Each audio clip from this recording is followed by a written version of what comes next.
번째 시험을 많이 보나? 시험을 많이 몇 개나 보는데? 한 3개? 교수님 다음 주에 시험이 3개 있습니다. 기기 빼고. 목요일 2개나 그래서 어쩌자고. 그래서 뭐 나보고 어떤 대답을 하는 거야? 이번 주에 시험을 보자고?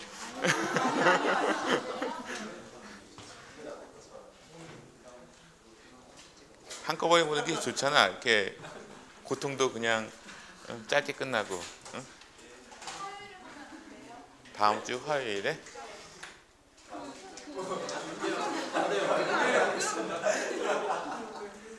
다른 사람들 다 설득해 오면 난 볼 수 있어요. 충분히. 우리 목요일 날 오전으로 돼 있죠. 네. 사실 이번 주 목요일이면은 뭐 이거 어토믹 엑스레이도 다 끝날 거기 때문에 예?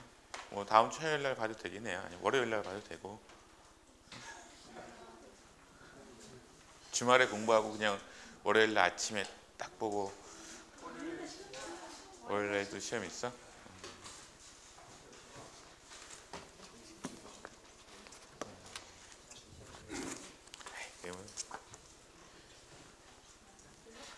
원래 인생은 시험의 연속이 되면 그냥 그러려니 하는 거지 뭘.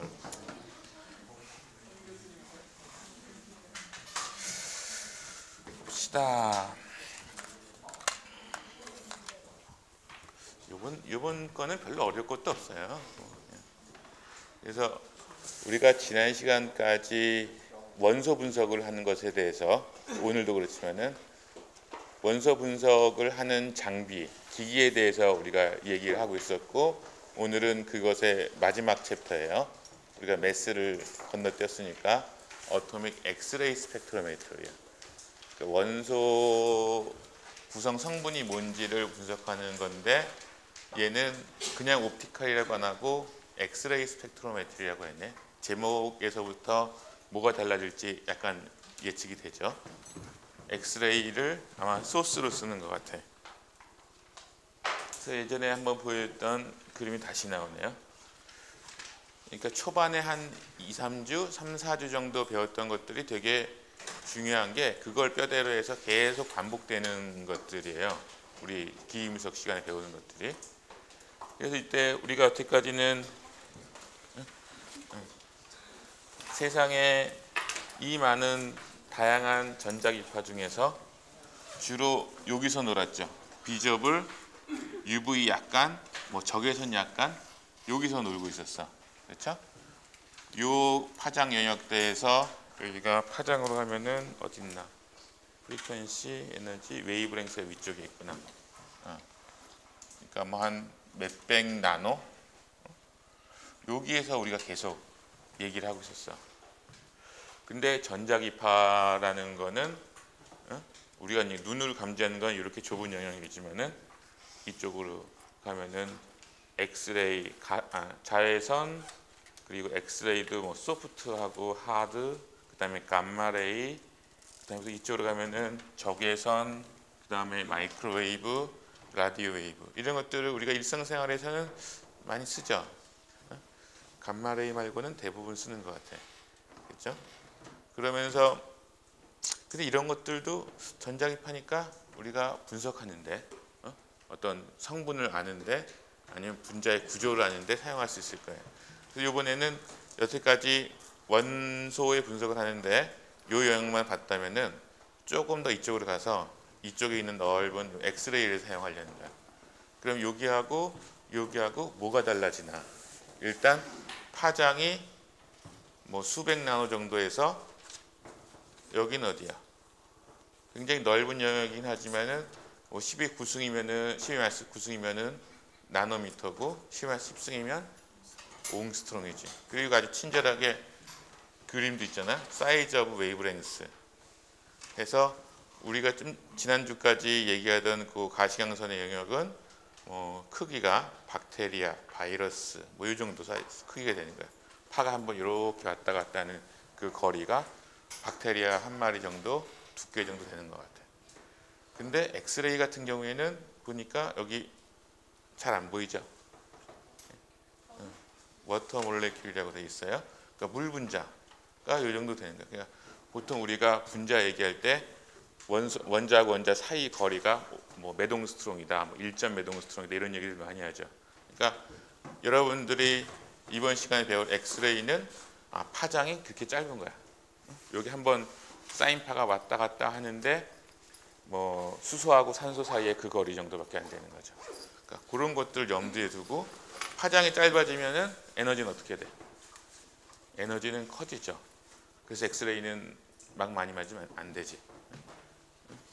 병원 가서도 자꾸만 찍자고 그래도 될 수 있으면 좀 참는 게 낫지. 그리고 그거보다 더 센 감마레이 같은 경우에는 아예 근처도 안 가는 게 좋죠. 그래서 얘네들은 에너지를 보면은 여기 보자. 지금 프리퀀시고 에너지가 일렉트론 볼트로 따졌을 때 10의 한 4승, 5승 일렉트론 볼트. 그러니까 10kV 일렉트론 볼트 뭐 이렇게 되겠네. 그것에 비하면 우리가 좀 전까지 했던 가시광선은 뭐 1에서 10 사이 정도 되겠네요. 일렉트론 볼트로. 여러분들 우리 화학 하는 사람들이니까 뭐 유기화학이라든가 이런 거 배울 때 뭐 수소결합의 세기, 뭐 공유결합의 세기 이런 것도 배우죠. 그때 단위가 어느 정도 되나? 난 다 잊어버렸어. 킬로칼로리? 퍼몰 이렇게 되죠. 그럼 집에 가서 한번 계산을 해봐. 일렉트론 볼트로 했을 때 원 일렉트론 볼트가 몇 킬로칼로리 정도 될까? 그리고 만약에 10 킬로 일렉트론 볼트다. 그러면은 어느 정도 에너지가 될까? 그런 걸 비교해 보면은 왜 자외선을 맞으면은 뭐 자외선을 너무 많이 맞으면은 뭐 암이 발생될 수 있다. 막 그런 얘기도 하고. 근데 그거보다 뭐 1000배나 더 센 에너지인 하드 엑스레이를 맞으면은 우리가 그냥 병원에서 엑스레이를 노출됐을 때 짧은 시간 동안이지만은 어떤 위험성이 있나? 그거보다 100배 정도 더 커진 감마레이면은 어느 정도 에너지인가 한번 계산을 해보면은 좀 숫자에 대한 감이 있을 거예요. 그래서 지금 일단 이번 챕터에서는 엑스레이를 사용한다는 거가 이전 거랑 다른 거야. 다른 부분이에요. 그리고 여러분들 내가 아까 수업 시작할 때도 그런 얘기했죠. 처음에 뭐 한 3, 4주 동안에 한 내용이 되게 중요하다고. 그게 공통적인 부분들을 배웠죠. 거기서 보면은 이게 뭐 업솔션이냐, 플로레센스냐, 아니면 에미션이냐, 뭐 이런 것들 구분하고 그 다음에 각각에 대해서 컴포넌트를 얘기할 때 뭐뭐들을 얘기했지? 라이 소스가 뭘 쓰느냐, 그 다음에 샘플 어디다 담느냐, 그 다음에 파장을 선택할 때 어떤 재료, 어떤 장치를 쓰느냐, 웨이브랭스 셀렉터 어떤 걸 쓰느냐, 그 다음에 디텍터를 뭘 쓰느냐 이런 것들을 얘기했어요. 여기서도 결국 엑스레이 스펙트로미터에서는 이 네 가지 여기 인스트루먼트라고 해놔 있지. 웨이브랭스 셀렉터, 트랜스듀서 이런 것들 인스트루먼트 왜 이렇게 썼는지 모르겠는데 책 잠깐 확인해 봅시다.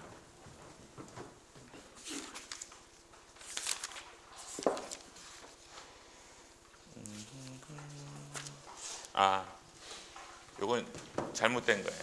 내가 순서를 하면서 여기까지만 보면 될 것 같고, 그러니까 여기서는 뭐 머티리얼도 그렇지만은 소스, 웨이브랭스 셀렉터, 트랜스듀서가 기존의 옵티컬 스펙트로미터랑 어떻게 다른지를 알면 될 거야.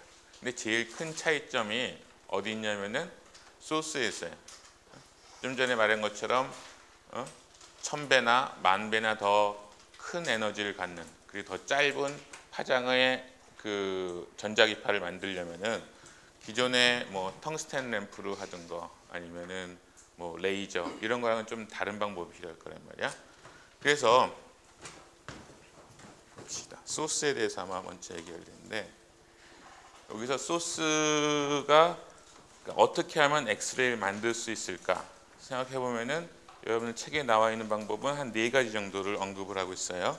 그게 책의 맨 첫 장에 나오는 303페이지, 영어판으로 303페이지에. 그런데 엑스레이를 만드는 방법, 엑스레이 소스에서 사용하는 방법은 한 4가지가 있는데, 첫 번째는 어떤 금속판을 그다음에 굉장히 높은 에너지를 가지고 있는 전자를 가지고 막 때려주는 거예요.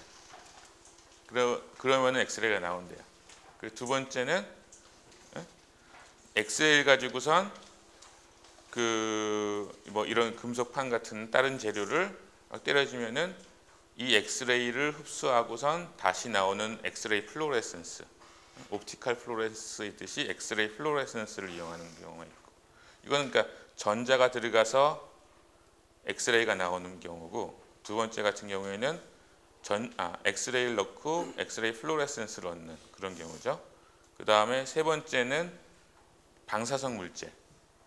방사성 물질 아마 일반화학 때 그 반응식 같은 거 어렴풋이 기억나는 사람도 있을지 모르겠는데, 뭐 핵이 분열하거나 아니면 핵이 융합을 하거나 그랬을 때 그 매스가 조금 안 맞으니까 중간에 뭐 중성자도 나오고 뭐 전자도 캡처하기도 하고 여러 가지 하는데, 거기에서 엑스레이도 나오기도 하고 어떤 때 감마레이도 나오기도 하거든요.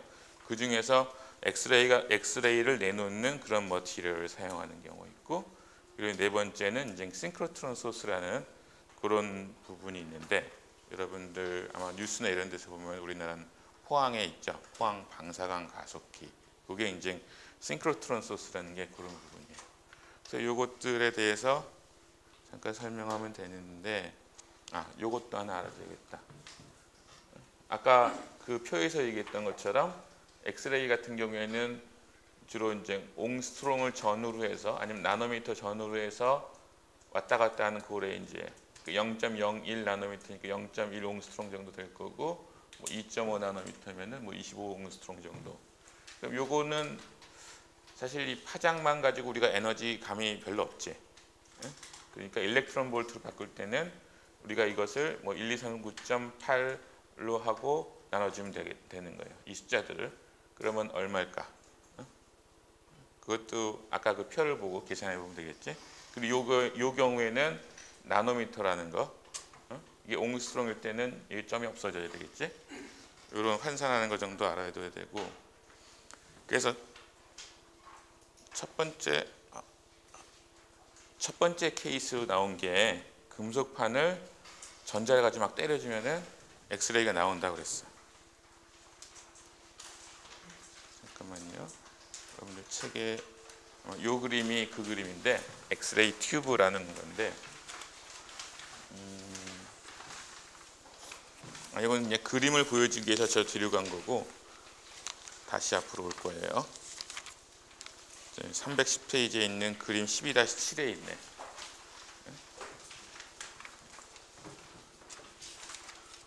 여기도 텅스텐이 있네.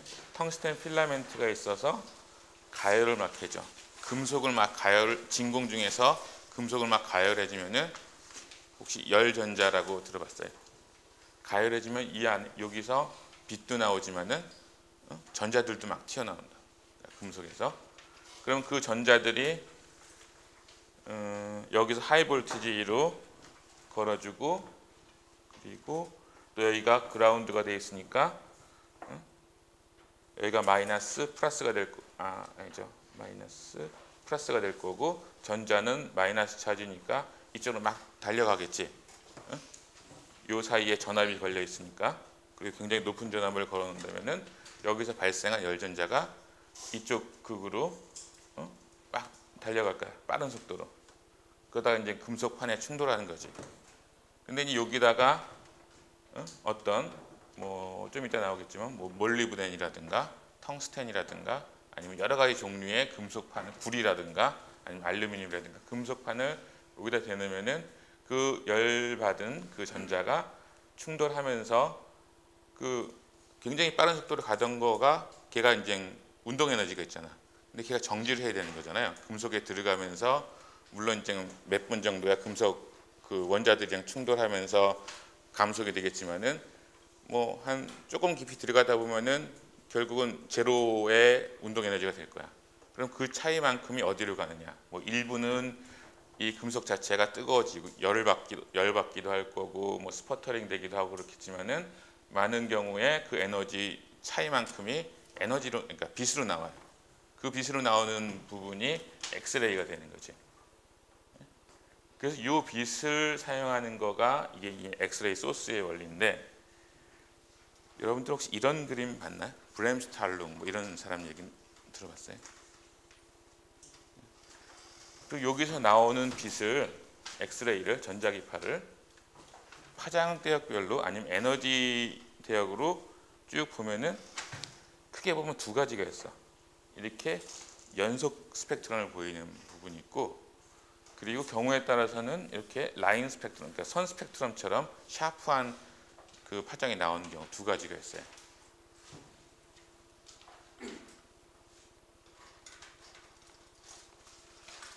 그래서 다시 앞으로 가서 엑스레이 원리에 대해서 얘기하는 거니까, 요 같은 경우에는 여러분들 책에 304페이지에 있는 피겨 12-1이고, 이거 같은 경우에는 좀 전에 보여줬던 엑스레이 튜브에서 그 금속판이 텅스텐인 경우가 이렇게 나온대.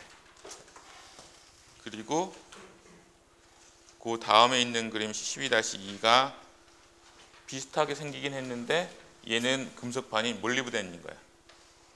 금속이 달라지니까 얘는 그냥 연속 스펙트럼, 연속선만 나오는데, 컨티뉴엄만 나오는데, 이쪽은 컨티뉴엄 플러스 라인이 나오네. 그리고 또 신기한 거는 여기에서 보면은 뭘 관찰할 수 있나요?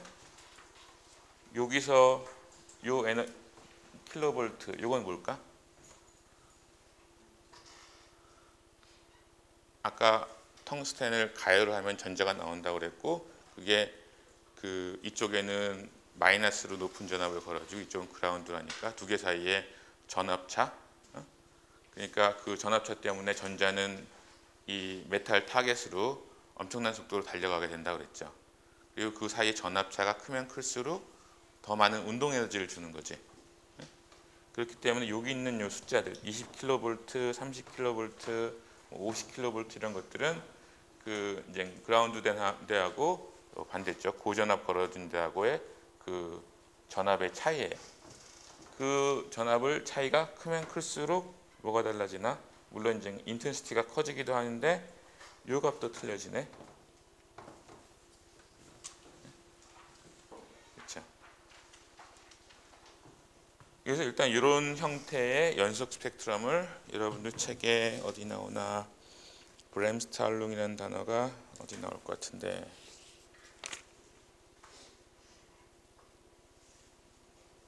앞에 있는 페이지에 나오네요. 303페이지 중간쯤 보면은 Continuum radiation is also called white radiation or Bremsstrahlung이라고 불린다. 그래서 우리 마치 그 가시광선에서도 이런 거 비슷한 거 봤잖아, 그렇죠? 텅스텐 램프 같은 거 할 때 얘네들이 이런 형태를 보이고 그것이 뭐 온도에 따라서 그 움직이고 그러잖아요. 그것처럼 엑스레이에서도 그런 비슷한 현상이 일어나는데, 그래서 이걸 브램스탈룽이나 아니면은 화이트 레디에이션이라고 그러는데, 요거 같은 경우에는 요 제일 낮은 웨이브랭스, 요건 뭘 의미할까요? 파장이 짧으면 짧을수록 그 제일 빠른 속도로 달려가다가 자기가 가진 에너지를 모두 다 엑스레이로 그러니까 내보낸 그런 전자들은 아마 여기까지 갈 수 있을 거야. 아마 20kV, 30kV를 파장으로 환산해서 보면은 이 값들이랑 거의 비슷할 거야. 그렇죠? 그러니까 전자가 50kV의 운동 에너지를 가지고서 막 달려가다가 금속판에 부딪혀서 모든 에너지를 그 엑스레이로 배출했다. 그러면은 이 정도 에너지가 될 거고. 근데 뭐 중간에 다른 거랑 충돌하면서 옆에 그 금속에 있는 원자 핵이나 이런 데다가 에너지를 주거나 그러면은 좀 더 낮은데 뭐 여러 번 쾅쾅쾅쾅 부딪히는 애들은 뭐 한 이 정도에 나올 수도 있을 거고. 그러니까 이러한 연속선의 컨티뉴엄 스펙트라가 나오게 되는 거죠. 그래서 이게 제일 일반적이고 굉장히 오래된 엑스레이를 만드는 방법이에요. 그렇죠? 그래서 근데 여러분들 뭐 아마 재료라든가 이런 데 보면 XRD라는 분석법 들어본 사람 있어요? 3학년이나 4학년들은 있을 것도 같은데 없나? 뭐 재료화학 이런 거 듣는 사람들 엑스레이 디프렉션 뭐 이런 거 들어본 적 없나? 아니면은 그 비슷한 거가 뭐 있을까?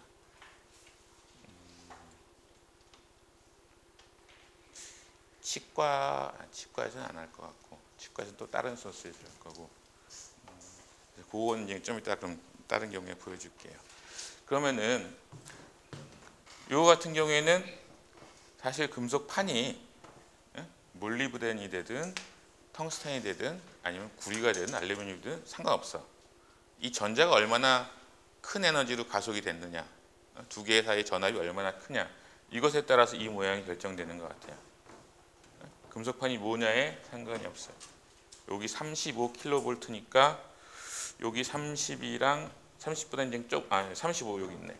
요거랑 모양이 거의 같죠. 그렇죠? 그러니까 요 브렘스탈론 화이트라이트 같은 경우에는 그 금속판이랑 전혀 상관이 없어요. 얼마나 가속하는 에너지에 상관이 있는 거고. 근데 얘 같은 경우에는 좀 달라. 얘는 몰리브데늄이고 얘는 텅스텐인데 텅스텐에 안 나오던 애가 몰리브덴에서 나와요. 그리고 여기에 K베타, 뭐 K알파라고 써 있고 우리가 이전에 가시광선이나 UV 영역에서 경험했던 바처럼 이런 선 스펙트럼들은 주로 어디에서 나오지? 어떤 경우에 나왔지?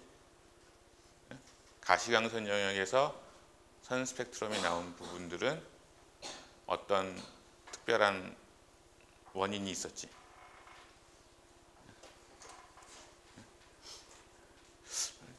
질문을 말똥말똥 쳐다보기만 하지. 이전에 가시광선에서는 어떤 트랜지션이라고 그랬지? 뭐 소듐 D 라인이 598이다. 그랬을 때 그게 어느 에너지 레벨에서 어느 에너지 레벨로 가는 거였지? 일렉트론 트랜지션인데 일렉트론 트랜지션 중에서도 3P에서 3S인가 그렇게 갔던 것 같아. 거기서 중요한 거는 뭐 P에서 S에 간 것도 중요한 거지만 3에서 3로 갔다는 것도 중요한 것 중에 하나예요. 3에서 3으로 간다는 얘기는 뭐예요?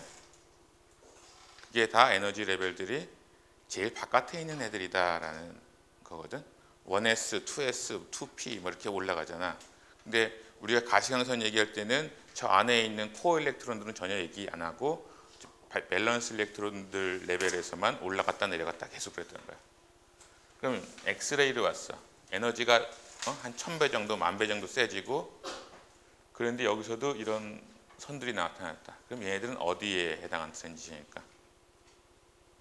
요 트랜지션들은 그 금속이나 그러니까 금속판에 있는 원자들이 막 달려오는 전자들을 막고 그러면 그 안에 있는 맨 안쪽에 있는 1s 일렉트론들, 코어 일렉트론들이 그냥 튀어나가 버린 거예요. 그러니까 여기서 우리가 이전에 얘기했던 것들은 가시광선에 얘기했던 것들은 주로 요 맨 위쪽에 있는 밸런스 일렉트론들을 가지고선 뭐 트랜지션이 여기서 이렇게 왔다 갔다 하면은 이게 뭐 소듐 D 라인이니 마그네슘의 뭐니 이런 얘기를 했었는데 지금 이제 좀 더 크게 보는 거야. 우리 옛날에 한 중학교 때쯤 배웠던 K 껍질, 뭐 L 껍질, M 껍질 이런 거에 나오는 것들이 여기 있어요. K, L, M, N 이게 뭐 1S, 2S, 뭐 3S 이런 거에 해당하죠.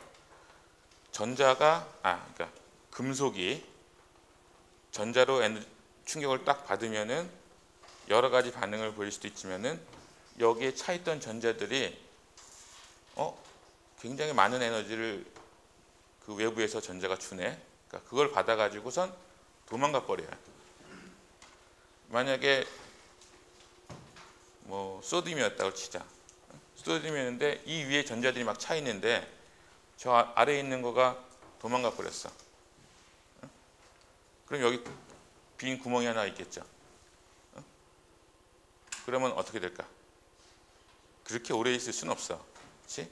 안에 밑받침이 하나가 빠졌는데 그러면은 잠시 후에 이 위에 있는 전자들 중에 차에 있는 전자들 중에 하나가 뚝 떨어져서 여기를 채워주고 오히려 여기가 전자가 빈 상태가 될 거야. 그럼 이 위에 있는 전자들이 떨어질 때 그냥 떨어지나? 자기가 가지고 있는 에너지를 어디 내뱉어줘야죠. 그곳에 해당하는 거가 여기 알파, 베타, 뭐 베타 이렇게 돼 있죠.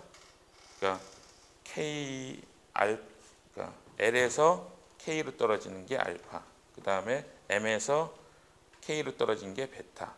그러니까 이건 K 알파, K 베타, 그 다음에 여기에서 또 L 시리즈라고 되어 있는 것들은 M에서 N으로, M에서 L로 또는 N에서 L로 이렇게 떨어지는 거가 L의 베타니, 뭐 감마니 이런 것들이 쭉 생기는 거죠. 그래서 이러한 트랜지션, 어떻게 보면 플로레센스, 에미션이 되는 거지. 당연히 그런 것도 그 원자 안에서 그 오비탈이 어떻게 돼 있나, 오비탈 사이 에너지랑 관계되는 거니까 요 라인 스펙트럼 K 알파니 K 베타라고 얘기한 요것도 원소의 고유한 성질이 되겠지. 그렇죠? 그러니까 요게 얼마인지를 알게 되면은 어떠한 원소인지를 알 수 있고, 어떠한 금속을 쓰면은 어떤 특정한 파장의 엑스레이를 만들어낼 수 있을 거예요. 그래서 여러분들 책에 12-1 테이블 12-1에 보면은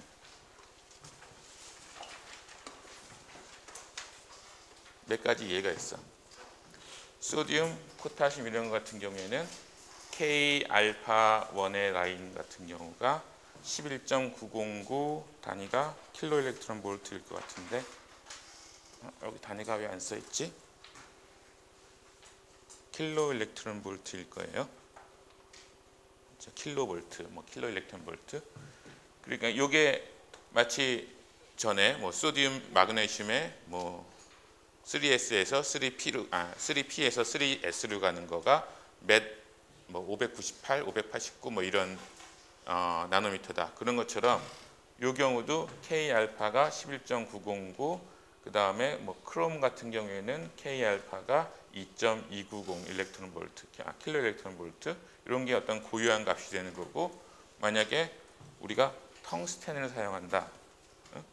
그러면은 요 굉장히 낮은 값에서 뭐 라인 스펙트럼이 나와야 될 거고, 만약에 뭐 크롬을 메탈 타겟에서 썼다. 그럼 2.290하고 2.08로 그 다음에 21.714, 뭐 21.323에서 아까 본 것처럼 브렘스탈롱 말고 선 스펙트럼이 라인 소스가 나오게 되는 걸 거예요. 그래서 이런 것들을 이용하는 거가 소위 엑스레이, 이런 것들을 이제 엑스레이 소스로 이용하게 돼요. 그리고 그건 이제 우리가 원하는 파장을, 모든 파장이 다 존재하지 않지만은 주기율표에 있는 다양한 금속들을 사용하게 된다면은 꽤 다양한 초이스를 가지면서 우리가 이제 엑스레이 소스를 구할 수가 있을 거예요. 그래서 L알파, K알파 이런 것들 보면 되고, 그래서 우리 뭐 6층에 뭐 보면은, 아니면 앞으로 재료나 뭐 무기화학 아니면은 그런 쪽 하는 사람들은 XRD라는 엑스레이 스펙트로미터, 엑스레이 회절기 뭐 이런 것들을 많이 쓰고, 그리고 뭐 생화학이나 이런 거 하는 사람들 중에서 뭐 결정구조 이런 것들은 배웠나? 2학년은 아직 아닐 것 같고 3학년이나 4학년은 무기화학이나 이런 거 배울 때 배우지 않나요? 그룹 디오리 뭐 이런 거. 이상하단 말이야. 모르는 체 하는 것 같아. 그런 거 할 때 엑스레이를 가지고 많이 쓰거든요. 근데 그때 대부분 쓰는 제일 일반적인 소스가 이런 엑스레이 튜브예요. 진공관 안에 큰 전압을 걸어주고 이쪽에서 열 전자를 발생시킨 다음에 여기 전압 차이가 있기 때문에 전자가 그 높은 운동 에너지를 가지고선 막 달려가서 금속판에 충돌할 거고, 그리고 그러면은 그 가속되는 운동 에너지에 비례해서 요 브렘스탈랑, 그러니까 연속선이 생길 거고, 그리고 여기 금속을 뭘로 놔두느냐, 따라서 다 다른 요 그러니까 라인 에미션이 생기게 되는 거죠. 그래서 일반적으로 많이 쓰는 게 뭐 구리, 카파의 K알파 아니면 알루미늄의 K알파 이런 선들을 사용하게 돼요. 내가 말을 천천히 하니까 졸렵죠. 네? 빨리 하면 못 알아듣고 또 졸려올 때가 한 번 됐어, 그렇지? 그래서 이게 이상해. 이 첫 번째 거가 지금 설명한 거예요. 굉장히 높은 에너지를 가진 전자를 가지고선 금속 타겟을 막 때려주면은 거기서 그 연속선이든 라인이든 엑스레이가 나온다. 그리고 두 번째 거 같은 경우에는 그렇게 뭐 자세히 설명할 필요까지는 없는데 굉장히 좀 높은 에너지를 가지고 있는 엑스레이를 시료에다 쬐어주게 되면은 아까 얘기했듯이 그렇지. 이런 거에서 엑스레이를 쬐어주게 되면은 요 안쪽에 있는 뭐 1s나 뭐 2s 이런 데 있는 전자들이 그 에너지를 받고선 도망간단 말이야. 그럼 여기 빈 구멍이 생기니까 위에서 뚝뚝 떨어지면서 우리가 어떤 특정한 파장의 엑스레이가 나오고 그것을 사용할 수가 있는 거죠. 그래서 그것도 우리가 이제 사용할 수 있는 방법 중에 하나고. 그리고 아까 네? 뭐가 들어가냐지. 1번에서는 전자를 때려줘서 엑스레이가 나오는 거고 2번은 여기에 전자 소스가 있는 게 아니라 다른 엑스레이 소스가 하나 더 있는 거지. 그러니까 만약에 여기에서 엑스레이가 나오죠. 여기다 금속 판을 하나 더 대놨다. 그리고 여기서 나오는 엑스레이 에너지가 이 금속에 있는 그뭐 1s라든가 2s 일렉트론들을 그 내보낼 수 있을 만큼 높은 에너지다. 그러면은 거기서 또 다른 파장의 엑스레이가 또 나오겠지. 그러니까 그 경우에는 엑스레이가 들어가고 또 다른 엑스레이가 더 낮은 에너지 엑스레이가 나오니까 이건 엑스레이 플로레센스처럼 되는 거죠. 그리고 아까 얘기했던 것 중에서 잠깐만요.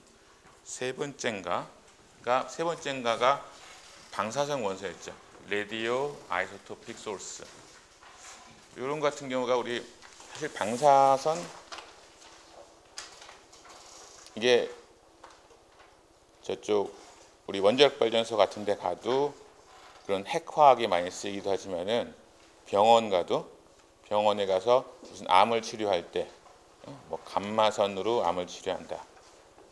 뭐 아니면 치과나 아니면은 그냥 병원 가서 이렇게 뼈 사진 찍을 때 그럴 때도 엑스레이 찍죠. 그럴 때는 주로 사용하는 것들이 이런 방사성 물질들을 사용해요. 왜냐하면 이 방사성 물질들이 분열하면서 뭐 어떤 것들은 십몇 년 이렇게 분열하면서 뭐 엑스레이, 감마레이, 그 다음에 여기 엑스레이, 감마레이. 그러니까 엑스레이나 감마레이 이런 것들을 만들어주거든. 이건 그냥 가만히 있으면 계속 나오는 거야. 그러니까 막으면은 그러니까 뭐 두꺼운 납이라든가 이런 걸로 차폐하면은 이게 바깥으로 안 나오게 하는 거고 조그만 구멍이라도 만들어주면은 거기로 그냥 계속 스톱 시킬 수 없게 완전히 반감기가 아니죠. 그러니까 반감기보다 훨씬 더 긴 기간 동안에 계속 나오는 거지. 엑스레이나 감마레이가. 그래서 그 소스를 이용해서 뭐 감마레이 가지고선 무슨 암 치료를 한다 뭐 그런 거가 결국 암 세포 있는 데만 요 감마레이를 딱 쬐어줘서 걔네를 다 죽인다 뭐 이런 거잖아요. 그래서 요 같은 경우는 뭐 추가적으로 많이 설명하거나 그럴 건 없는데 아까 네 번째 거가 뭐였나? 싱크로트론?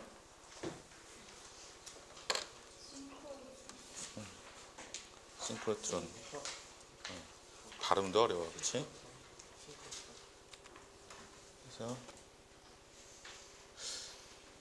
사실 내가 오늘 여러분이 또 좋을 것 같아서 동영상을 2개 준비했어. 어떤 거 보고 했어요?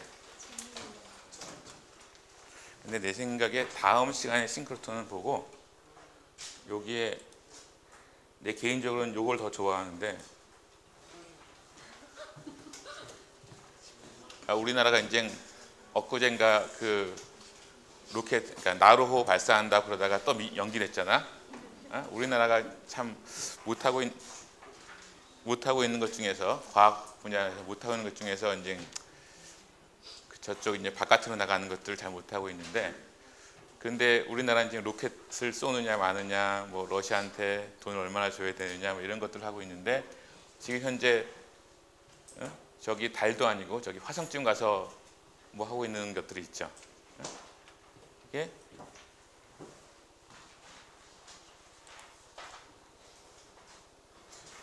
이름도 뭐야?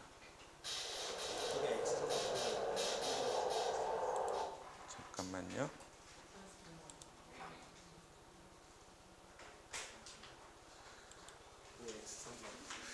X선 뭐? 그건 네가 다 봐야지 알지. 다 봐야지 알 수 있지. 동영상을 거의 끝까지 봐야지 그게 나오거든. 근데 이건 다 볼 건 아니고 일단 끝까지 보면은 우리가 수업이 그냥 한 20분 지날 걸. 근데 개인적으로 가서 한 번씩 보세요. 재밌어. 이거 이름도 어떻게 보면은 닉네임 아니면 그 화성에 간 탐사선의 이름이 큐리아시티야. 궁금한 뭐 이런 거잖아. 제목도 멋있는데 실제로 얘를 조 위에 조그맣게 써 있네. 마스 큐리오시티 로봇 사이언티픽 인스트루먼트 어쩌고저쩌고 하면서 MSL이라고 됐지. MSL이 사실 이 프로젝트의 원래 이름이야. MSL이 뭐의 약자일까? 이런 장난 재밌어. 뭐. M은 마스 같아. S하고 L이 뭘까?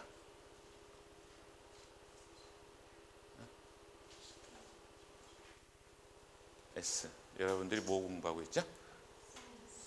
사이언스 공부하니까. 마스 사이언스고 L은 뭘까? 리더? 아니야. 레보레토리. 저기가 빈 거야. 그러니까 이게 대중적인 이름은 큐리오시티지만은 이 사람들이 원래 의도했던 거는 마스 사이언티픽인가 사이언스인가 레보레토리야. 화성에다가 실험실을 보내는 거야. 근데 무슨 실험을 할까? 거기 가서 우리 비커 가지고 무슨 실험을 할까? 사실 거기 가서 하고자 하는 대상은 화성이죠.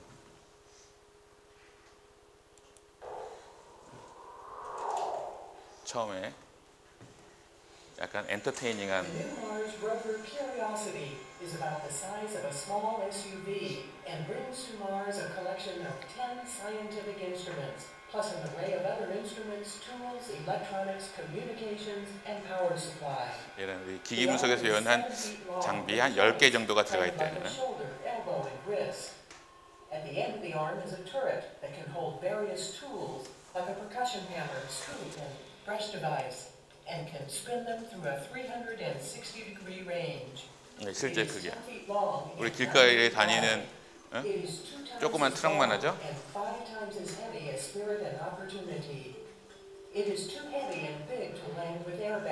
이게 한 5, 6년 전에 보낸 것들은 조그매서 이렇게 풍선에 달아서 이렇게 떨어뜨려 주는데 요번에는 뭐 이렇게 is a fixed focus color camera, fixed body mounted to the front port side of Curiosity, pointing down. Part of the science of the Curiosity. 이 앞에 부분은 2 years on Mars. Will allow scientists to get a detailed look at the Mars. 사실 여러분들이 앞에 부분 보면은 무슨 영화 보는 것처럼 재밌어. 근데 그 부분은 주로 로켓 사이언스를 하는 사람들이라든가 뭐 차나 비행기 만드는 사람들이 좋아할 관심 있을 만한 내용이고 한 7, 8분이 지나고 나면은 이 안에 들어있는 인스트루먼트에 대해서 얘기들이 막 나와.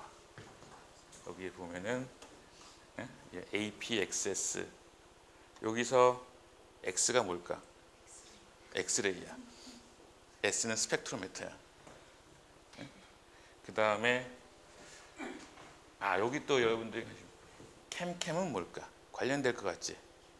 케미스트리 카메라야. Martian environment. Mounted high on Curiosity's mast, extending upward from the Curiosity rover's body, 이거는 그냥 카메라고, and Mastcam 34, offering a wider angle field camera, is referred to as the right eye because of its position on the mast. And Mastcam 34 is referred to as the left eye. The right eye Mastcam 100 looks through a telephoto lens revealing details near and far, with about threefold better 얘는 resolution 카메라 두 개 than 달아서 any previous land 사람 눈 view 두 camera 개처럼 on the surface 이렇게 of 한다는 Mars. 거고, 여기까지는 Mastcam 100 provides enough resolution to distinguish a basketball from a football at a distance of 7 football fields. The chemistry and camera instrument, or ChemCam, is probably the coolest instrument aboard the rover. It fires pulses of a laser at a target such as a rock. Energy from the laser excites a pinhead-sized spot on the target into glowing ionized gas called plasma. Spectrometers in the instrument analyze the spectrum of light emitted by the plasma to identify chemical elements in the target. Different elements glow at different wavelengths. 여기 좀 우리 들어본 것 같지? 예? 똑같지는 않지만은 레이저를 쏴서 화성에 뭐 돌이나 흙이 있으면은 레이저를 빵빵 쏴서 그 표면에 있는 것들을 이온화한다 그러죠. 이온화는 아니면 어토마이즈 하기도 할 거야. 그리고선 거기서 나오는 파장을 디텍션 한다는 거잖아요. 예? 그게 이제 캠이야.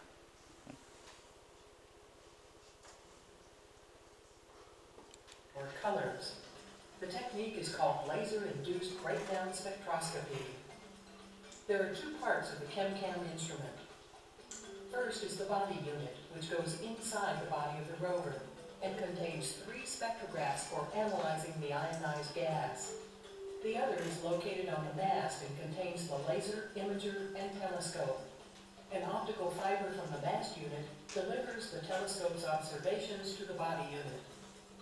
This image shows a ball of luminous plasma erupting from the surface of an iron pyrite crystal in the testing chamber. The laser beam itself is invisible. The instrument's camera is called the remote microimager. It photographed this dollar bill from 10 feet away.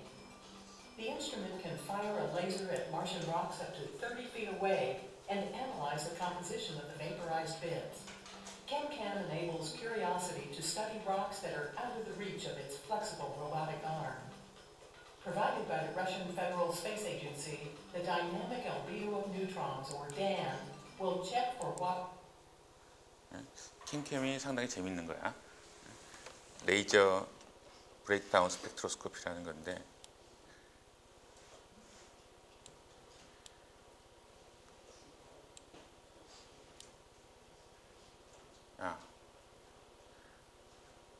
여기도 보면은 캠이 이렇게 위에 있어서 아마 이렇게 팔로 이렇게 멀리 가서, 그리고 또 레이저를 쏴서 하니까 더 멀리 있는 것도 성분이 뭐가 있나? 과연 저 화성에 있는 돌은 뭘로 만들어져 있을까? 이런 것들, 아니면 물이 있을까? 뭐 이런 것들, 뭐 카본이 있을까? 뭐 이런 것들 얘기한다면은, 이쪽에 보면은 여기 APXS라는 게 있어. 여기 알파 파티클 엑스레이 스펙트로미터. 앞에 거는 잘 모르지만 뒤에 두 단어는 우리가 들어본 단어지. samples of interest, and APEX will shoot out X-rays and helium nuclei. APEX will rely on 2 techniques to do this: particle-induced X-ray emission, or PIXI, and X-ray fluorescence, XRF. 좀 전에 배운 거지. X-ray fluorescence alpha particles can knock electrons from the lowest energy level of atoms right out of the atom itself. This leaves an atom with an unstable. 이게 알파 파티클 엑스레이 스펙트로미터라는 건데, 좀 전에 질문했었죠. 엑스레이가 나오는데 2가지 방법이 얘기했는데 어떻게 다르냐. 첫 번째 거는 전자로 때려져서 요 안에 있는 일렉트론을 그러니까 내보내 버리고, 그럼 빈자리에 위에 있는 전자가 떨어지면서 엑스레이가 나온다고 그랬고, 또 한 가지는 전자를 때려주는 게 아니라 엑스레이를 때려줘서 안에 거를 내보내고 이어지는 그 뭐죠, 일렉세이션 때문에 또 플로레센스가 나온다고 그랬죠. 얘는 전자나 엑스레이가 아니라 알파 파티클. 알파 파티클이 헬리움 원자의 전자 두 개 다 떼어내면 알파 파티클이죠. 일반학에서 배웠는데, 배웠을 텐데. 알파 파티클이 헬리움에 전자가 다 떨어져 있는 상태인데, 그 입자를 딱 때려주면 그것도 비슷한 효과가 있어요. 그래서 똑같은 상태로 전자를 내보내고 위에 있는 전자가 릴렉세이션 되면서 플로레센스 나온 요걸 디텍션 하는 게 APXS라는 거예요. 알파 파티클 엑스레이 스펙트로미터. 그래서 요거 같은 경우에도 어떤 성분이 있느냐에 따라서 이게 뭐 설퍼냐, 클로린이냐, 포타슘이냐 뭐 이런 것들에 대한 스펙트럼이 쭉 나오고, 이것도 그 소위 원소 분석을 할 수 있는 그런 게 되는 거지. 이게 토탈 한 20분 정도 되는 건데 어느새 17분에 왔네. Configuration of electrons, and one of the electrons in the high energy levels of the atom will now drop down to the low level one, emitting an X-ray as it does so. APEX has a detector to capture these X-rays, and we can determine the elements in the sample by looking at the energy of those X-rays. Each element emits X-rays with very specific energies. APEX contains curium-244 as a source of alpha particles, but it also decays into plutonium-240, which emits X-rays, which in turn can excite X-ray emissions in other atoms. This is called X-ray fluorescence, and the idea is pretty much the same as PIXI, except that instead of alpha particles causing the excitation, this time it is X-rays. 아니, 내가 오늘 수업 시간에 한 얘기를 여기서 대신 잘해주고 있네. 좀 전에 APXS라는 거는 알파 파티클로 했는데, 여기서는 엑스레이 플로레센스, 아까 얘기했던 것처럼. 그래서 이 경우에는 알파 파티클이 아니라 엑스레이 소스를 가지고. 근데 여기서의 이 엑스레이 소스는 뭘로 만들었다고 얘기를 했나? 들은 사람?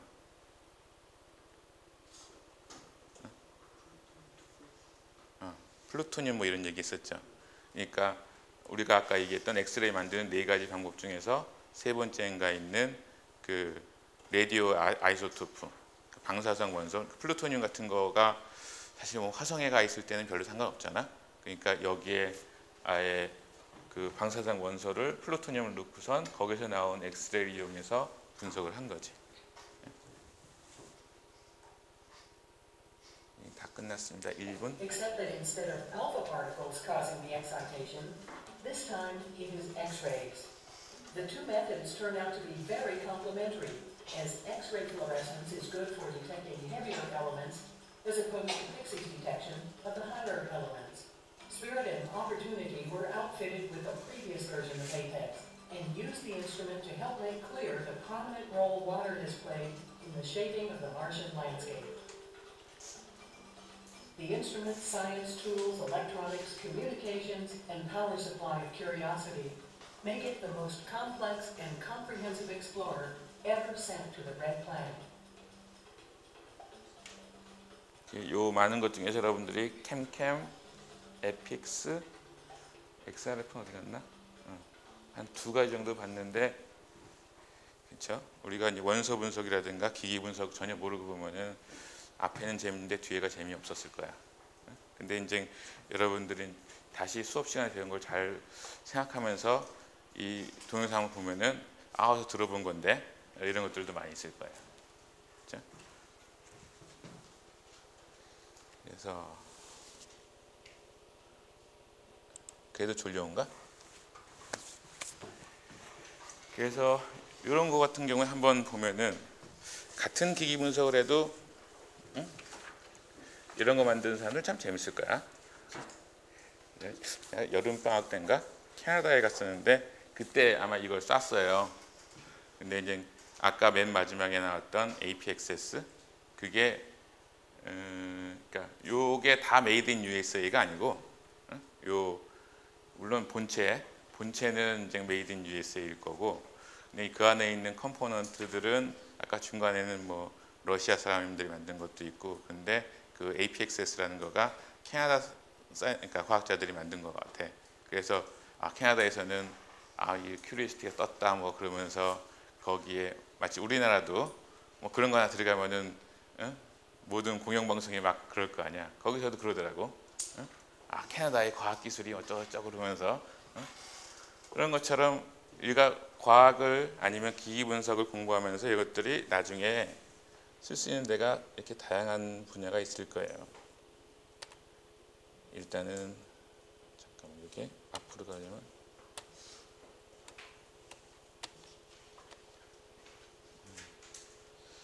싱크로트론 비디오는 다음 시간에 보도록 하고 아차 왜 안 넘어가. 그러면 라이소스에 대해서 얘기를 다 했어 거진. 그럼 라이소스에 대해서 얘기가 끝났으면은 그 다음에 또 뭐에 대해서 얘기할 게 있나? 웨이브랭스 셀렉터라는 거가 항상 얘기가 나왔었지. 웨이브랭스 셀렉터라는 거는 어떤 파장은 막아주고 어떤 파장은 보내고 필터 역할을 하거나 아니면은 모노크로메터 역할을 해줘야 되는데 일단 필터에 대해서 얘기합시다. Absorption filter for X-ray. 우리가 가시광선에서는 그러니까 예를 들기가 쉬웠죠. 뭐 선글라스, 셀로판지 뭐 이런 것들 눈으로 봐도 어떤 색깔을 흡수하는구나 이게 보이는데 엑스레이는 투과성이 좋다고 그러죠. 그래서 그리고 엑스레이는 눈에도 안 보이잖아. 그렇죠? 엑스레이는 눈에도 안 보이고 투과성도 좋기 때문에 뭐 기껏 해봤자 뭐 납으로 두껍게 막으면은 뭐 엑스레이를 막을 수 있다 뭐 이런 얘기를 하는데 어떤 건 통과시키고 어떤 거는 막게 하는 거는 또 다른 문제인 것 같아요. 그래서 여러분들 책에 308페이지 그림 12-5를 보면은 내가 여기에 있나? 없을 것 같은데 없는 거 같네. 요 그림 말고 거기 308페이지에 있는 그림을 보면은 조금 특이한 게 엑스레이의 업솔션 스펙트럼이라고 되어 있으면서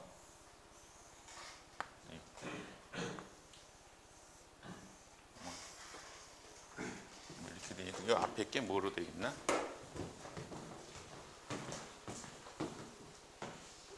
지르코늄 아니구나. 실버, 레드. 이 앞에 거 하나는 실버라고 되어 있고 뭐 이거는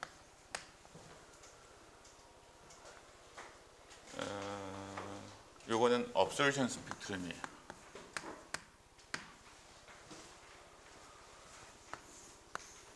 혹시 헷갈릴까봐.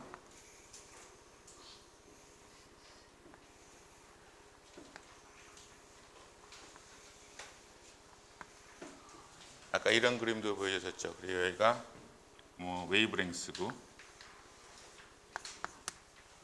요 같은 경우에는 에미션이야. 그러니까 플로레센스 같은 에미션이에요. 그 안에 있는 전자를 튀어나가게 하고 위에 있는 전자가 떨어지면서 그 에너지 차이만큼의 에너지 차이에 해당하는 파장의 엑스레이가 이렇게 선 스펙트럼 나오는 게 이게 뭐 K 알파다 뭐 이게 알파고요. 얘가 베타일 거야. K 베타다 이렇게 어사인을 해주는 건데 이거는 우리가 가시광선 쪽에서 봤을 때 그냥 플로레센스나 에미션 스펙트럼이랑 똑같다고 생각하면 되는데 이건 업솔션이야. 그러니까 그 에너지 대역을 이게 뭐 람다로 돼 있어요. 이 일렉트론 볼트로 돼 있나? 쭉 람다로 표시되어 있는 책에 람다로 돼 있으면 우리가 가시광선에서 UV 비접을 찍듯이 쭉 에너지 스캔해 가면서 얼마큼 흡수하는가 보면은 아까 거기에 여기에 K 알파라고 되어 있나? KLM K 뭐 여기에 또 있으면은 뭐 L 요 K 껍질 에너지가 될 때까지 서서히 증가하다가 뚝 떨어지고 그다음에 서서히 증가하다가 뚝 떨어지고 이런 패턴에서 보여요. 우리가 가시광선에서는 보통 뭐 이런 스펙트럼이 있었잖아요. 어? 어떤 에너지 레벨에 해당하면은 그런 좀 대칭된 스펙트럼이 보였는데 엑스레이 쪽에서는 그 에너지까지 쭉 가다가 그 파장까지 쭉 가다가 뚝 떨어지고 쭉 가다가 뚝 떨어지는 이러한 그 패턴을 보여요. 그러니까 이쪽이 긴 파장이니까 그렇죠? 이쪽이 짧은 파장이고 이렇게 돼 있죠. 그러니까 이쪽이 긴 파장이라는 거는 낮은 에너지란 얘기지.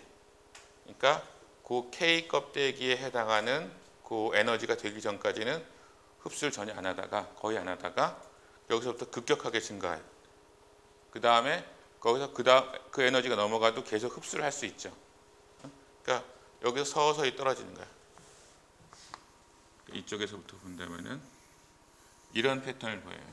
뭐 납 같은 경우에도 뭐 이렇게 패턴을 보이고, 그리고 요 엣지, 이 부분이 K 껍데기니 L 껍데기니 그 1s 일렉트론, 2s 일렉트론, 그 일렉트론의 에너지, 몰리브데늄 타겟에서 엑스레이를 이렇게 만들어냈어. K 알파와 K 베타 두 개가 있어. 근데 내가 쓰고 싶은 거는 얘네도 필요 없어. K 베타도 필요 없어. K 알파로 있는 여기 에너지가 막 0.7 옹스트롱 정도 되겠네. 요거만 쓰고 싶다. 그러면은 나머지 애들을 없애버려야 되잖아. 그러니까 소위 필터로 제거해버려야 되잖아. 그러니까 몰리브데늄 바로 옆에 있는 원소 중에 지르코늄이라는 애가 있는데, 지르코늄의 업소르션 엣지가 바로 요 K 알파와 K 베타 사이에 있는 거야. 그러니까 얘를 딱 놔두게 되면은 요 밑에 있는, 특히 K 베타는 이 지르코늄 필터, 지르코늄 금속이 다 흡수를 해버리니까 K 알파만 선택적으로 얻을 수 있겠죠.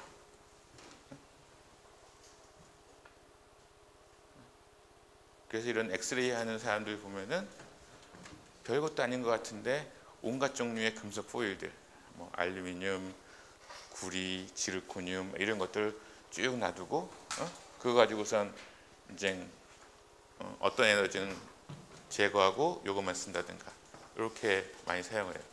지금 단순한 원리긴 한데, 그리고 뭐 전에 배웠던 업솔션 필터랑도 원리는 똑같죠.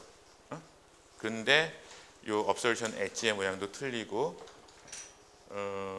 그렇기 때문에 혹시 좀 이해가 잘 안 갈 수도 있는데, 요거는 에미션 라인이고 요건 업솔션이고, 그리고 지르코늄이 주기율표상에서 지르코늄하고 몰리브덴이 어디쯤 있나? 주기율표 한번 내 책에는 없는데, 지르코늄하고 몰리브데늄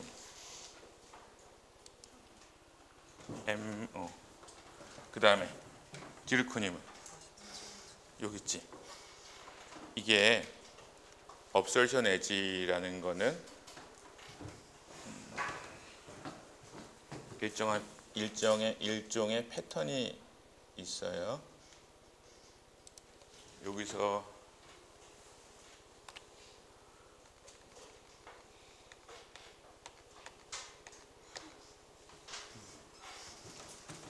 여기서도 어토믹 넘버가 증가할수록 그 에너지나 파장이 이렇게 점점 증가하거든.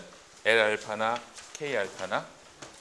그러니까 우리가 뭐 K알파가 여기다. 그럼 그 전의 원소는 K알파가 여기 있는 거고, 그 전의 원소는 K알파가 여기 있는 거고, 그런 거야. 그러니까 아까 몰리브덴하고 지르코늄에 예를 든 이유도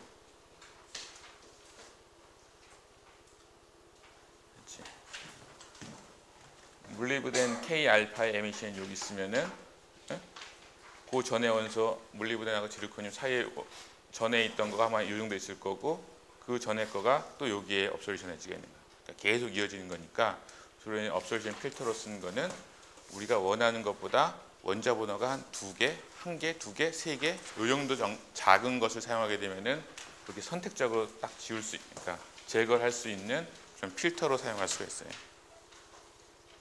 그리고 필터를 얘기했으니까 또 저것도 얘기해야지. 모노크로메이터도 있어야지. 그치? 모노크로메이터, 단색화 장치. 그 엑스레이에 대한 모노크로메이터가 이렇게 생겼어요. 이게 여러분들 책에 어디쯤 있을까?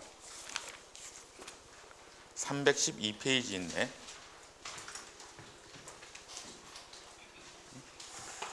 여기서 보면은 여기 엑스레이 튜브가 있어서 아까 배운 엑스레이 튜브가 있어서 파장이 나오고 엑스레이가 나오고 샘플을 맞고선 튀어나온 빛이 있어서 그 빛이 들어와서 여기에 뭔가 크리스탈이라고 되어 있는 게 있고 그 다음에 이쪽에 트랜스듀서, 디텍터가 있는 것 같아. 그렇죠? 다시 샘플은 여기에 조그맣게 있는 거고 거기 옆에 엑스레이 튜브 있는 거고 모노크로메이터에 해당하는 거가 이만큼 크게 있는 거야. 그리고 요거를 이제 고니오메터라고 그러는데요. 여기 써 있나? 책에는 있을 거예요, 아마.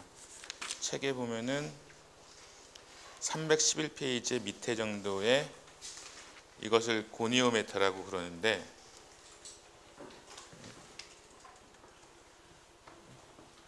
여기 보면은 여기랑 요 밑에 거랑 그러니까 요 크리스탈이 있는 위치랑 밑에 있는 디텍터가 있는 거랑 서로 따로 놀아요. 그러니까 얘가 돌아가는 거하고 얘가 돌아가는 게 따로 돌아가거든. 그래서 여기 세타, 뭐 2세타 이렇게 되어 있는데 결국은 요 크리스탈을 이렇게 놔두고 크리스탈을 움직이거나 아니면은 트랜스듀서를 움직이거나 하면서 튀어나오는 엑스레이를 검출하는 거거든요. 마치 모노크로메이터에서 그레이팅을 이렇게 돌려주면서 끝에 엑시트 슬릿에서 디텍터를 왔다 갔다 하면서 디텍션 하는 것처럼. 그러면은 다른 부분들은 모노크로메이터랑 비슷해. 근데 여기에 그레이팅이 아니고 크리스탈이라고 되어 있네. 왜 크리스탈일까? 저기에 왜 크리스탈을 놔두는지. 크리스탈이라고 하면은 여기 있는 요거일 거야. 꼭 보석이라는 얘기가 아니라 소금도 있어요. NaCl, 리튬 플로라이드 이런 것도 있고 토파즈는 좀 보석일 수도 있겠다. 어떤 결정체를 여기다 놔둔다는 거거든요. 그건 왜 그럴까?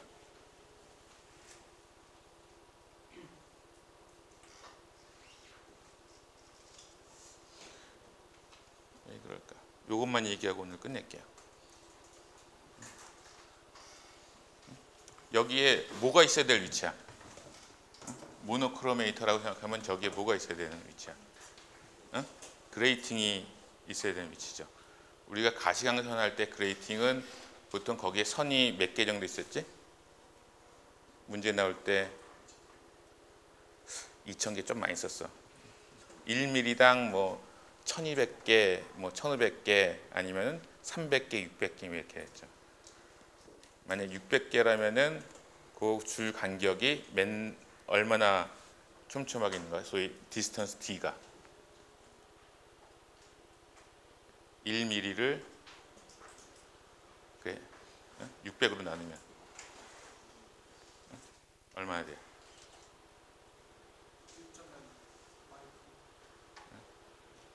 너무 복잡한가? 한 2,000 정도로 나눠볼까? 1mm를 2,000으로 나누면 1,000으로 나누면은 1마이크론일 거고 2,000으로 나누면은 500나노가 되는 거지. 그러니까 가시광선에서 사용하는 그 그레이팅들 거기 있는 그 선들 사이 간격 소위 브래그이케이션 할 때 D가 보통 한 500나노 길면은 뭐 1점 몇 마이크론 이렇게 됐었어요. 그게 왜 그렇게 되는지 혹시 기억나는 사람? 왜 그 정도 거리가 되어야만 하는지.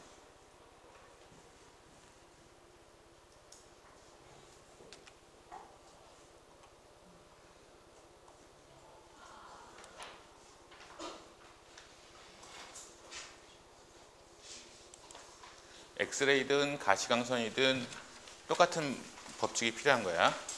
브래그 이케이션. 이전에 그레이팅에서는 소위 경로차가 2D 사인 세타였고 그것이 파장의 정수배가 돼야 된다. 이거 아직 기억나죠? 예? 근데 이 경로차가 2D 사인 세타면은 사인 세타는 1이 안 넘어가잖아. 그렇죠? 그러니까 D가 얼마가 되느냐가 중요하단 말이야. 그러니까 D가 한 500나노에서 1. 몇 마이크로, 그러니까 1마이크로 전후가 되면은 가시광선 영역에서 람다의 뭐 1배, 2배 이거랑 숫자가 비슷해지게 되죠. 그러니까 가시광선의 모노크로메이터에서는 그 디스턴스 D가 한 1마이크로 전후가 되면은 충분한 거야. 이 브레이크이케이션을 만족시키기 위해서. 근데 똑같은 것을 엑스레이에 적용한다고 생각해 봅시다. 엑스레이는 파장이 얼마나 짧아요? 단위로 아까 처음에 배웠지? 옹스트롱. 그치? 그거 잠깐만 내가 이게 나노미터고 옹스트롱이고 그 얘기를 반복적으로 한 이유는 그것이 대부분을 결정해 주기 때문에 그런 거야. 엑스레이의 파장이 그렇게 짧기 때문에 그것에 대한 브레이크이케이션을 만족시켜 주려면 이 파장이 1마이크론에서 아니면 1마이크론에서 뭐 1나노로 줄어들었어. 그러면은 이 D도 그만큼 줄어야 되겠지. 1마이크론이었다면 D가 1000분의 1이 줄었다. 그러면은 1나노. 그리고 만약에 아까 500나노였다. 그러면은 0.5나노, 그러니까 5옹스트롱. 그리고 아까 엑스레이 같은 경우에는 그 파장 영역이 옹스트롱을 중심으로 해서 뭐 위로 한 2호도 아래로 2호도 그 정도 된다고 그랬죠. 보통 뭐 1, 2옹스트롱 정도 된다고 그랬고, 그러니까 이 D의 값이 한 수옹스트롱 이내가 돼야지 그레이팅의 역할을 하는 거야. 그러니까 모노크로메이터에서 이 파장을 선택적으로 이렇게 보낼 수 있는 이런 브레이크이케이션을 하는 거야. 여러분들 지금 아무리 기술이 발전을 해도 만들 수 있을까? 간격이 1옹스트롱, 2옹스트롱짜리 그레이팅 그렇게 그을 수 있을까? 없을 것 같죠? 없는데 근데 그런 게 원래 있었어. 원래 있었는데 그게 어디냐 있냐면은 아까 화학결합 이런 것들 사이 거리가 1, 2옹스트롱 된다고 그랬잖아요. 우리 주변에 있는 결정, 크리스탈들 이런 것들은 아주 일정한 패턴으로 원자하고 원자 사이의 거리가 정해져 있잖아요. 네? 그래서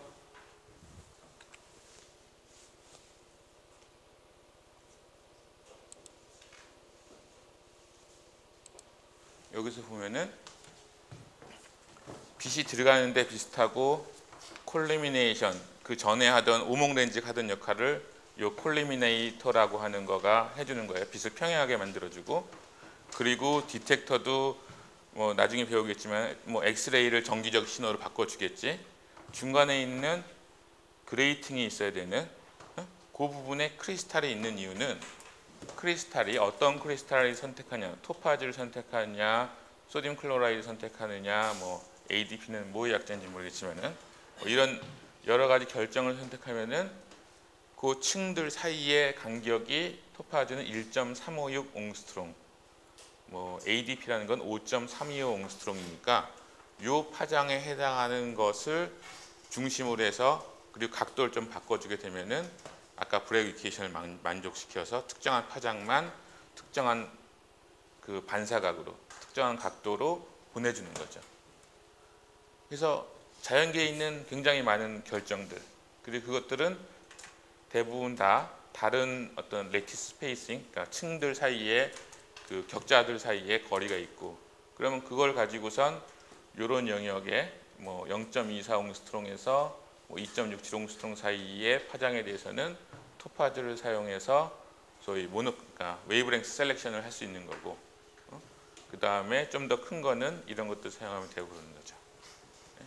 그래서 여러분들이 다 대부분 다 배운 건데 엑스레이를 쓰기 때문에 엑스레이가 에너지가 한 1000배 만 배 정도 세지고 파장은 1000배 만 배 정도 짧아지고 그렇기 때문에 소스도 달라지고 우리가 보는 관찰하는 에너지 트랜지션, 일렉트로닉 트랜지션도 다른 걸 보고, 그리고 그것을 웨이브랭스 셀렉팅을 하기 위한 필터라든가 모노크로메이터 이런 것들의 원리도 조금씩 달라지는 거예요. 그러니까 그 차이점들만 잘 알고 있으면은 엑스레이 스펙트로미터 부분이 굉장히 쉬워질 수 있습니다. 예, 오늘은 여기까지 할게요. 수고하셨습니다.